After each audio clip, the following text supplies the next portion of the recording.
Kaya nga, inuusap ko ang ating kapulisan na i-prioritize ang kaso na ito para mahuli ang mga suspect.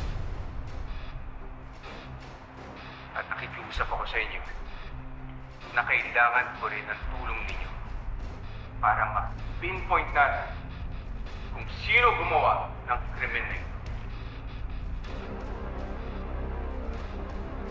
Isa lang ang ipinapangako ko sa inyo.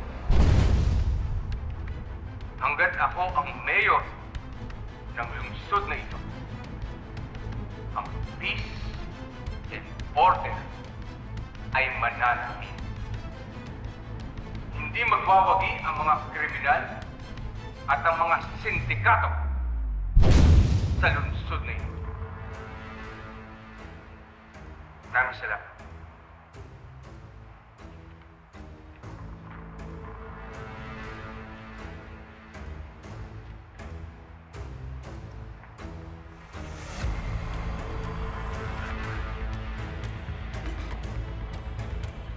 Salamat sa inyo.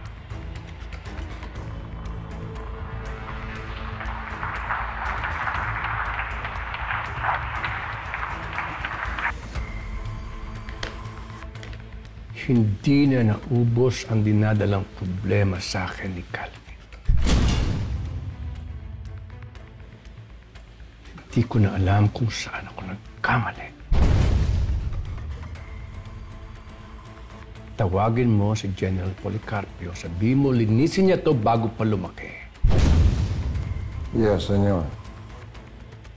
Pero may isa pang problema.